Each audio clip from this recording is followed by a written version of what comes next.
Graça e paz, os irmãos podem se sentar.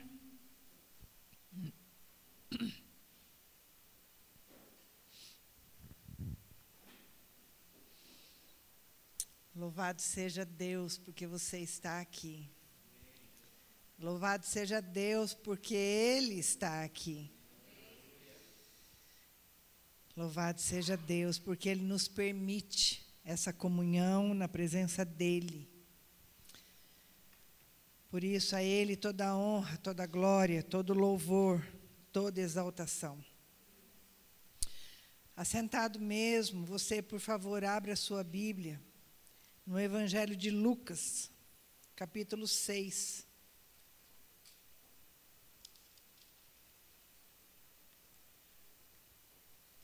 Lucas, capítulo 6. Nós vamos ler apenas 4 versículos. O tema desta noite é: o Espírito é livre para escolher quem Ele quer usar. O Espírito é livre. Você pode falar assim comigo? O Espírito é livre para escolher quem Ele quer usar. O Espírito é livre para me escolher. Aleluia. Lucas capítulo 6, nós vamos ler do verso 12 ao 16. A palavra do Senhor diz assim: naqueles dias, Jesus se retirou para o monte a fim de orar. E passou a noite orando a Deus. E quando amanheceu, chamou a si os seus discípulos e escolheu 12 dentre eles, aos quais deu também o nome de apóstolos. Simão, a quem acrescentou o nome de Pedro, e André, seu irmão, Tiago e João, Filipe e Bartolomeu, Mateus e Tomé, Tiago, filho de Alfeu, e Simão, chamado Zelote, Judas, filho de Tiago, e Judas Iscariotes, que se tornou traidor. Quando nós vemos aqui nesse texto, nós vemos que o Senhor, primeiro Ele ora, Ele se retira para orar, para que Ele possa então escolher os seus 12, dos 12 discípulos, torná-los apóstolos. Mas tem algumas curiosidades no texto. Por exemplo, quando ele fala de Simão. Quando ele fala de Simão, você pode acompanhar aí na sua Bíblia, ele fala chamado Zelote. Simão, o Zelote. E quem eram os Zelotes? Os Zelotes eram um grupo que, esse grupo de pessoas, eles se juntaram, se formaram, se estruturaram, não se sabe muito bem a época, mas provavelmente 60 anos depois de Cristo. Zelotes eram um grupo dissidente, uma fração do movimento farisaico, dos fariseus. É um grupo que se separou dos fariseus. E quem eram os fariseus? Eram aqueles que buscavam a pureza espiritual, eles eram zelosos da lei e também dos mandamentos do Senhor. E os zelotes, então, eles se separam dos fariseus, assim como também os essênios, que a Bíblia fala. Os essênios também eram um grupo de pessoas que saíram do farisaísmo. Eles achavam que os fariseus eram muito liberais.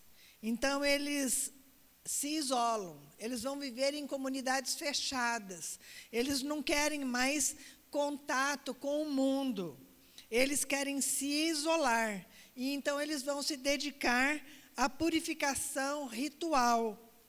Eles não querem mais contato com o templo. Por quê? Porque o templo era administrado pelos saduceus, e os saduceus tinham um conchavo com Roma. Os saduceus se vendiam para Roma para que pudessem ter poder político. Então, o que acontece? Esses essênios, eles também se separam, se isolam, eles não querem mais fazer parte do movimento do farisaísmo, assim como o Zelote, o grupo Zelote. E os zelotes achavam que as coisas tinham que ser resolvidas meio que na força. Desculpa a expressão, mas meio que na pancada. Os zelotes, eles eram assim. Eles achavam que não podiam esperar, eles tinham que agir. E eles achavam que os fariseus eram meio que em cima do muro, meio isentos.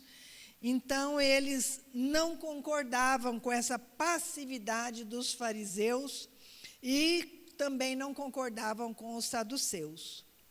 Eles sequestravam caravanas dos soldados romanos e eles matavam os soldados romanos, de tanto ódio que eles tinham de Roma. Estou falando dos zelotes. Eram cidadãos de bem que gostavam de armas, que achavam que tinham que fazer justiça com as próprias mãos. E o pior, justiça com as próprias mãos contra Roma. Assim como os fariseus e assim como os essênios, os zelotes achavam que os outros grupos judaicos, eles não eram judeus de verdade. Eles achavam que só eles eram os crentes da época. E dentro do grupo de Jesus, tinha quem? Nós lemos no texto, Simão, o zelote. O Simão estava lá, no grupo de Jesus, no grupo daqueles que Jesus escolheu para si, para caminhar com ele, para fazer parte do ministério dele. E então, era um grupo dos que queriam, os zelotes, era um grupo desses que queriam quebrar tudo, queriam restaurar o templo, queriam tirar os sacerdotes corruptos, porque havia muitos sacerdotes corruptos, e eles queriam tirar esses sacerdotes corruptos do poder. Eles eram aqueles que queriam matar os romanos, e quando viram que Roma tinha um poder maior do que eles, e ia destruí-los, então eles vão para Massada, e lá eles acabaram se destruindo entre si. Mas tem um texto também que eu gostaria que você abrisse a sua Bíblia, lá em Mateus capítulo 10. Por favor, abra a sua Bíblia em Mateus capítulo 10, que nós vamos acompanhar aqui esse texto. Mateus capítulo 10, verso 2 a 4.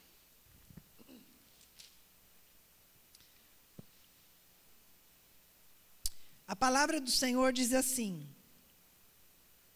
ora, os nomes dos 12 apóstolos são esses. Primeiro, Simão, chamado Pedro, e André, seu irmão. Tiago, filho de Zebedeu, e João, seu irmão. Filipe e Bartolomeu, Tomé e Mateus, o publicano. Tiago, filho de Alfeu, e Tadeu, Simão o zelote, e Judas Iscariotes, que foi quem o traiu. Nesse texto do Evangelho de Mateus, nós já vemos aí mais uma característica no texto. Não só Simão o zelote, mas nós também vemos o Mateus, o publicano. E por que o texto fala isso? De zelotes e de publicanos. No mesmo grupo, você tem dois indivíduos antagônicos, que são diferentes. Simão o zelote e Mateus o publicano. Existiam dois grupos de publicanos. Eu estou passando essas características do grupo, dos dois grupos, para você entender a missão, o evangelho de Jesus Cristo. Nós vamos entender logo mais à frente. Então, Mateus o publicano. E existiam dois tipos de publicanos. O publicano que cobrava os impostos dos judeus anualmente, sobre os bens, sobre a terra que eles tinham. Esses eram eleitos pelos outros judeus e levavam esses valores que eles cobravam para Roma. E existiam outros publicanos que eram eleitos por Roma, que compravam os seus cargos de cobradores de impostos. Eles montavam as suas tendas na entrada da cidade. E ali eles cobravam os impostos das pessoas que queriam entrar na cidade. Então, você estava querendo entrar na cidade e falar, o que você está trazendo? Ah, estou trazendo tanto em dinheiro, estou trazendo tantas galinhas, tantos bois, tantos cavalos, estou trazendo algumas especiarias. Ah, tá bom, então nós vamos colocar uma taxa sobre isso. E a taxa era aleatória, eles cobravam o que eles queriam, não era uma taxa fixa. Conforme a fisionomia lá do sujeito, era a taxa que eles cobravam. E eles cobravam essas taxas sobre tudo que as pessoas entravam na cidade com os seus bens, mas também cobravam sobre tudo que as pessoas saíam da cidade. Então, você veio para a cidade, você pagou taxa, mas aí você prosperou na cidade. Você teve aí um aumento, um ganho de capital. Na hora que você fosse sair da cidade, você pagava a taxa de novo. E esses eram odiados por todos. Por quê? Porque eram pessoas corruptas. Provavelmente, Zaqueu era um deles. Esse publicano que cobrava impostos. Era um desses que ficava na porta da cidade. Eles eram aliados de Roma que preferiam não brigar, mas sim aproveitar das benesses, aproveitar dos benefícios que Roma dava para eles. Eu vou aqui cobrar os impostos, eu vou ficar aqui aliado de Roma, porque aí eu como bem, eu bebo bem, eu moro bem, eu tenho uma vida regalada, porque eu tenho aqui os aliados de Roma. Eram homens corruptos, mas que aproveitavam do povo. Os zelotes, então, odiavam os publicanos, porque os zelotes eram contra a corrupção de Roma, eram contra o poder estabelecido por Roma. Então, o que acontecia? Eles odiavam os publicanos que oprimiam o povo cobrando os impostos. Estão entendendo a lógica da... E Jesus chama quem para o ministério? Simão, o zelote, que era contra o governo. E Mateus, o publicano, que oprimia o povo, que era a favor do governo. Jesus chama dois, completamente diferentes, e coloca os dois juntos. Juntos. O problema é que, no texto, Mateus, entre os 12 discípulos de Jesus, estavam, então, lá, o Simão de um lado, o zelote, furioso, querendo matar os publicanos. E do outro lado, então, estava lá Mateus. E é interessante porque os dois, com visões de mundo diferente, os dois com maneiras de lidar diferente com o povo, com o governo, com a visão até espiritual. Eles caminham juntos, eles veem os milagres que Jesus faz, eles viram tudo que Jesus ensinou, tudo que Jesus pregou, tudo que Jesus fez. Eles caminharam durante 3 anos e meio no ministério de Jesus. E quando eles, então, são descritos pelos evangelistas, eles são classificados como publicano e zelote. A diferença entre eles não é apagada por andar com Jesus. A diferença entre eles não é apagada. Eles continuam sendo o publicano e o zelote. Mas agora, no ministério de Jesus, Jesus fazia coisas loucas, não é? Eu amo Jesus por isso, porque Jesus Jesus quebra barreiras, Jesus faz coisas que nós não faríamos. Nós jamais, dependendo da nossa visão, ou uma visão para o zelote ou para o publicano, nós jamais chamaríamos aquele que é contra, aquele que não é a favor, para andar junto. Porque eu quero comigo aquele que me apoia, que tem a mesma visão, que tem a mesma direção. Não é assim? O ser humano é assim. A gente procura aliados. Jesus faz o quê? Chama dois completamente diferentes para andar com ele. Eles andavam juntos, eles comiam juntos. Lá em Atos, capítulo 1, verso 4 e 5, diz assim: certa ocasião, enquanto comia com eles, falando de Jesus, deu-lhes esta ordem: não saiam de Jerusalém, mas esperem pela promessa de meu Pai, da qual lhes falei. Pois João batizou com água, mas dentro de poucos dias vocês serão batizados com o Espírito Santo. É Jesus falando para os seus apóstolos. E dentre eles, Simão, o zelote. Mateus, o publicano. Ele fala para esses dois: vocês esperem aqui, porque a promessa do meu Pai há de se cumprir. O Espírito será derramado sobre todos. Sobre quem? Sobre o zelote e sobre o publicano. O Espírito é livre. E depois em Atos 1:8, o que ele fala? Mas receberão poder, porque os apóstolos perguntam: Senhor, quando é isso? Quando vai acontecer? Então Jesus fala: não cabe a vocês quererem saber o tempo e a hora. Vocês estão muito apressados, é muita curiosidade, né? E então ele fala: mas vocês, na hora certa, receberão poder quando o Espírito Santo descer sobre vocês. E serão minhas testemunhas em Jerusalém, em toda a Judéia e Samaria e até os confins da terra. Eles estavam juntos quando Jesus foi elevado aos céus. O Simão e o Mateus estavam juntos. Eles estavam juntos, orando, e o Espírito cai sobre todos. Eles estavam lá obedecendo Jesus, esperando a promessa se cumprir. E o Espírito vem, e o Espírito cai sobre todos, inclusive sobre as mulheres que estavam lá. O Espírito cai, eu imagino, homens, mulheres reunidos, orando, esperando a promessa, crianças, esperando a promessa.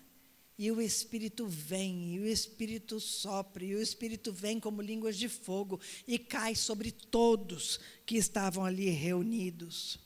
E eles recebem, então, línguas de fogo, e que recebem também o poder do Espírito Santo, porque línguas de fogo era exatamente o poder de Deus se manifestando sobre aquelas pessoas. Simão, o zelote, e Mateus, o publicano, estavam lá, receberam também. O Espírito sopra onde Ele quer soprar. O Espírito sopra sobre o zelote, o Espírito sopra sobre o publicano, e os dois pregam as boas novas, e os dois são usados por Deus nas suas características diferentes um do outro, querendo odiando um ao outro, porque era isso que acontecia. Eles se odiavam, mas Jesus fala: vem cá, eu vou ensinar vocês vão andar comigo, só que antes de andar comigo, vocês vão receber poder para quebrar barreiras, poder para poder pregar, poder para poder falar, poder para testemunhar. É isso que o Senhor faz, o Senhor derrama poder sobre eles. A nossa tendência é fazer a distinção. Cristo veio para salvar todos, mas para pregar nós achamos que são só alguns.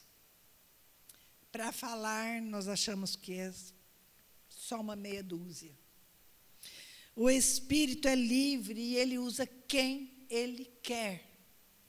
Por isso que, às vezes, nós falamos assim, na IPI nós temos faculdade, nós temos todo um processo até chegar aqui, se tornar pastora, pastor, para poder pregar o Evangelho. Mas eu vou dizer para você, igreja, quando o Espírito de Deus vem, quando o poder vem, Ele te capacita. Você não precisa de uma faculdade, você só precisa da unção de Deus.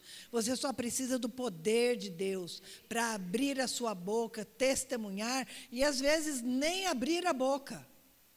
Ontem, conversando com uma pessoa, e a pessoa disse assim, pastora, mas eu não sei, eu sempre afasto as pessoas de mim, pelo meu jeito de falar, pelo jeito que eu sou. Eu falei, então faz o seguinte, fecha a boca. Não é? Pede para Deus colocar palavras de mel na sua boca.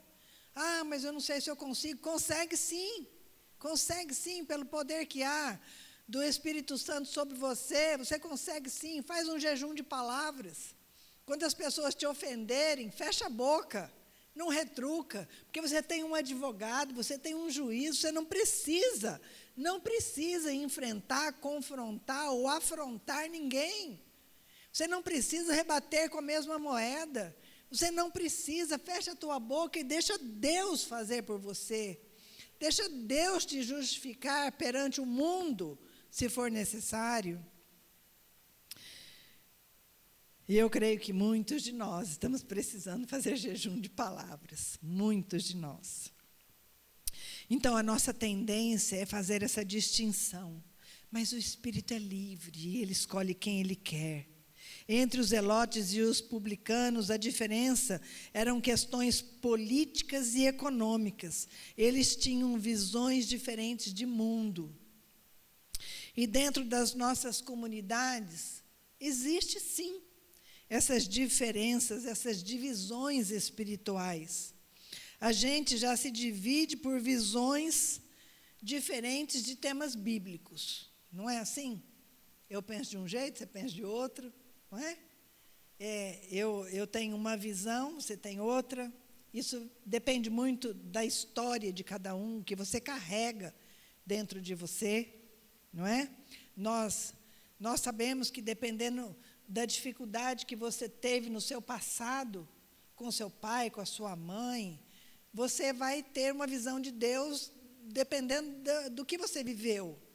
Né? Meu esposo conta que uma vez, num acampamento de homens que ele foi, estavam lá e o pastor ministrando sobre Deus ser o Abba, ser o papai, ser o papaizinho. E ele diz que muitos daqueles homens não conseguiam falar pai, papai, meu querido pai. Não conseguiam, por quê? Porque tinham dificuldade. Dificuldade essa de enxergar Deus como pai. Por quê? Porque o pai foi muito duro, ou o pai foi ausente, ou o pai abandonou, ou o pai rejeitou. Alguma coisa já traz dessa história. E as pessoas têm dificuldades de enxergar Deus como verdadeiramente Ele é. Então, dentro das nossas comunidades, nós temos divisões espirituais. A gente já se divide por visões diferentes dos temas bíblicos. As diferenças de interpretação bíblica existem. A Bíblia aponta outro tipo de diferença, que é a política econômica. Visão de mundo diferente dos discípulos e do Evangelho com o poder constituído. Eles tinham essa diferença, eles tinham essas visões diferentes de mundo. Os discípulos de Jesus são descritos ali, naquele chamamento de Jesus, como na primeira hora.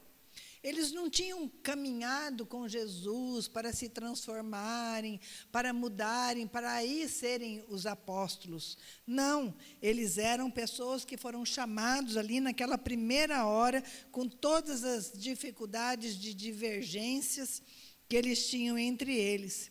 E Cristo pega os opostos, e Cristo coloca junto e diz: vocês vão andar comigo por 3 anos e meio. E a gente imagina que depois disso, todo mundo se tornou igual. A gente não imagina isso? Que depois de andar 3 anos e meio com Cristo, todo mundo vai ser igual. Todo mundo vai parecer igual, pensar igual, agir igual. A gente pensa isso, nós temos essa visão. E isso não é verdade. Porque quando eles vão ser descritos, eles continuam sendo descritos como o zelote e o publicano. As diferenças não são apagadas. A identidade é mantida. Você continua sendo quem você é. E o que não é pecado na sua vida, não vai ser arrancado de você. O que vai ser arrancado de você é apenas o pecado. Esse sim. Mas a sua identidade continua. Você vai ser usado por Deus do jeito que você é. Lá no seu meio, no seu ambiente. As pessoas te conhecem e sabem que você ou é mais calmo, ou é mais intrépido, você é uma pessoa que fala manso, ou é uma pessoa que fala mais afoito. Deus vai te usar do jeito que você é. Em Mateus 13, 47, a palavra de Deus diz assim: o reino dos céus é ainda como uma rede que é lançada ao mar e apanha toda espécie de peixe. Toda espécie de peixe. A rede aqui é o reino de Deus. O reino de Deus, quando é lançado, ele pega toda espécie de peixe. Né? Da sardinha ao salmão. Ele pega toda espécie de peixe. Realmente, o Espírito sopra onde Ele quer e nós não temos o controle sobre o Espírito, apesar de que a gente quer controlar o Espírito. Sempre nós queremos controlar o Espírito. Nós tentamos controlar. E se ele sopra em alguém de outra denominação, ou alguém que é diferente da gente, a gente fala, não, mas não pode, é do diabo. A gente acha que é do diabo. Por quê? Porque Deus não pode usar alguém que seja diferente de mim. Alguém que não esteja no quadradinho que eu acho que tem que estar. A gente acha que Deus não vai usar essas pessoas que são diferentes. A gente acha que Deus não vai usar pessoas que a gente não gosta. Não, aquele lá não. Aquela lá não. Não é? Mas Deus usa quem Ele quer. O Espírito é livre, Ele sopra. Ele sopra onde Ele quer. Se o Espírito sopra, por exemplo, em alguém que pensa diferente, por exemplo, estamos em ano de eleição. Né? Vamos falar aqui de eleição. Se o Espírito sopra em alguém que não é do meu partido, do partido que eu gosto, que eu tenho afinidade, daquele que eu vou votar, não, é tudo do capeta. É tudo usado pelo diabo, esse povo. Né? Então, nós precisamos tomar cuidado. Tomar cuidado daquilo que nós falamos das pessoas, porque o Espírito é livre. Ele usa quem Ele quer. Então, nós precisamos tomar cuidado, sim, porque quando muitas vezes nós consideramos as pessoas desprezíveis, quando nós não trazemos para a nossa mesa da comunhão, nós achamos que Deus não vai usar essas pessoas. Nós não gostamos da liberdade que o Espírito tem. E nós tentamos, então, dominar o Espírito. Mas o Evangelho é como uma rede. Rede que pega todo tipo de peixe. E como igreja, nós temos todo tipo de peixe. Tem aquele que eu gosto, tem aquele que eu não gosto. Na igreja é assim. Não adianta mascarar, não adianta dizer não, é tudo irmão, tem amor sobre todos. Não tem. Você continua sendo zelote ou você continua sendo publicano. Não adianta. Nós somos, sim, aquelas pessoas que são temperadas com Cristo na nossa vida. E eu vou chegar lá. Nós, como igreja, nós somos responsáveis por essa rede que o Evangelho traz. Nós somos responsáveis por todos os peixes, por toda espécie de peixe que o Evangelho traz. Nós somos responsáveis até por aqueles peixes que nós chamamos de beta, que não pode pôr lá no aquário junto com o outro, porque vai matar o outro. Esse também vem na rede. Esse também está aqui na rede. Então, nós precisamos ter os olhos voltados como Cristo olhou para as pessoas. Todo tipo de peixe. Eu não gosto muito de sardinha, tem muito espinho. Eu prefiro salmão. Só que, não sou boba não, né? Sou boba não. Mas eu tenho a responsabilidade de cuidar da sardinha. Você entende isso? A igreja do Senhor é responsável por cuidar, por amar, por acolher todo tipo de peixe. Seja de partido político, seja de visão diferente, seja de diferença de gênero, que hoje em dia é tão comum, não é? É algo tão que está aí, nós temos como igreja aprender a lidar. Nós temos que aprender a lidar. São todo tipo de peixe que o Senhor traz para nós. A nossa tendência é transformar os peixes em peixes iguais. É sempre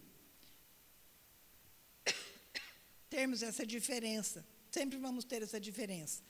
Política, econômica, espiritual, maneiras de ver o mundo, sempre haverá. Então, como nós faremos? Vamos controlar o espírito ou vamos deixar o espírito agir? Porque onde há o espírito, há justiça, há amor. Onde há o espírito, há acolhimento. Porque ele não escolhe quem vai entrar ou vai sair. O Espírito não escolhe. O Espírito quer que todos sejam acolhidos. O Espírito quer que todos entrem. Ele usa, ele capacita e ele enche todas as pessoas que ele quer. Mesmo aquela que nós não temos afinidade. Mesmo aquelas que nós não gostamos por causa de política, de gênero, de cor e assim por diante. E nós não temos o direito de julgar quem o Espírito usa. Nós não temos o direito de julgar em quem o Espírito vai descer e vai capacitar com poder. Nós não temos o direito de julgar se a pessoa é incircuncisa, se ela é impura ou coisa assim. Nós não temos o direito de julgar, porque elas não são da IPI Castelo Branco, então o Espírito não vai usar. Nós não temos o direito de dizer, porque não é batizado, o Espírito não vai usar. E eu quero terminar fazendo algumas considerações para que você possa pensar. Tem alguma pessoa que o Espírito não pode usar ou não pode encher? Tem alguma pessoa que o Espírito bate e volta? Bate e volta e fala, essa eu não posso, essa eu não tenho condição. Eu quero que você pense. C.S. Lewis diz que os cristãos não são como soldadinhos de chumbo, que se vestem tudo igual, que marcham num exército tudo igual, mas que, assim como os alimentos são temperados com sal, para que o gosto e a característica de cada alimento seja acentuado, assim são os cristãos que são afetados por Cristo. Ele diz que quando Cristo chega na vida de alguém, esse não se torna padronizado. Ele não se torna igual a todos. Deixa eu fazer você pensar. Quando você cozinha uma batata, você tempera essa batata com sal. Você vai sentir só o gosto do sal ou você vai sentir um gosto de uma batata gostosa e bem temperada? Você vai sentir o gosto de uma batata bem temperada. Você não vai perder o gosto da batata porque o sal foi colocado nela. Assim é Cristo na sua vida. Assim é Cristo na nossa vida de cristãos. Assim é Cristo na nossa vida como igreja, como comunidade. Nós temos o nosso jeito, nós temos a nossa identidade. Aí Cristo vem sobre nós.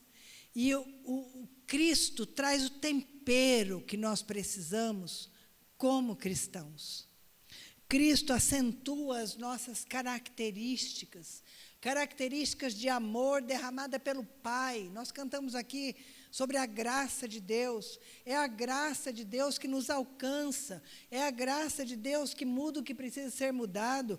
É o poder de Deus que, se quiser, Ele vai transformar e mudar você. Mas eu digo assim, mas então eu tenho que vir para Cristo e ficar do jeito que eu estou?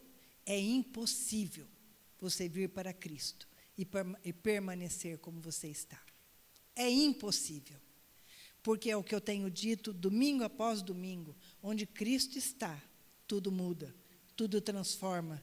Porque Cristo tem poder para mudar, para transformar, para restaurar, para reconciliar, para salvar, para libertar. Cristo tem poder para isso. Na visão dele, o zelote continua sendo zelote, mas agora é temperado por Cristo. O publicano continua sendo publicano, mas agora temperado por Cristo. Mas continua sendo publicano. Mas até esse ponto acontecer, nós como igreja, nós não podemos julgar as pessoas. Nós não temos que rotular as pessoas. Essa é de Cristo, essa não é de Cristo. Ah, essa ainda precisa se converter. Esse aqui ainda está no processo. Para de julgar as pessoas. Para. Deixa o Espírito fazer a obra. Não impeça, não tente controlar. Nós temos que pensar que Cristo não gostava de se assentar à mesa com religiosos fundamentalistas. Cristo criticou muitas vezes esses que promoviam exclusões violentas.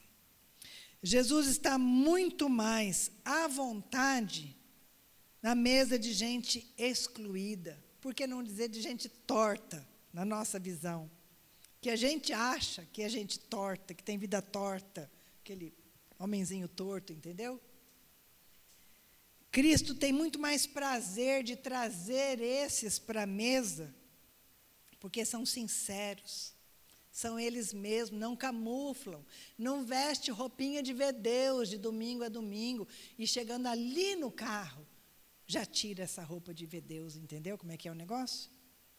Tira a capinha de crente.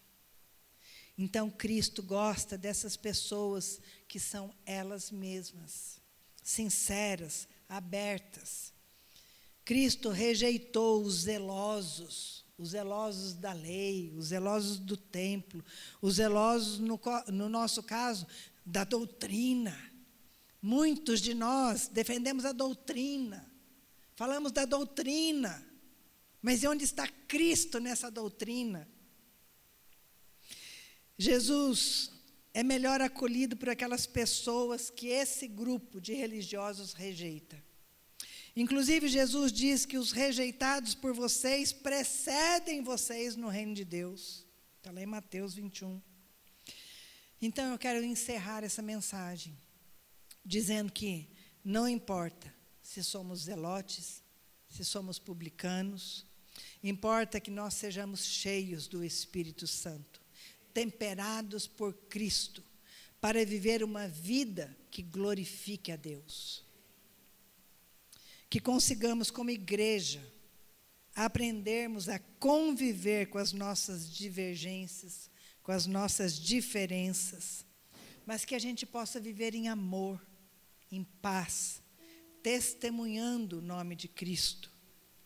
E que o nome do Senhor Jesus seja exaltado no nosso meio, para todo sempre. Amém? Que você seja ou zelote ou publicano, que você seja fariseu ou saduceu, mas que você seja temperado por Cristo. É isso que vai fazer a diferença na tua vida. Amém? Vamos orar? Fique em pé, vamos orar.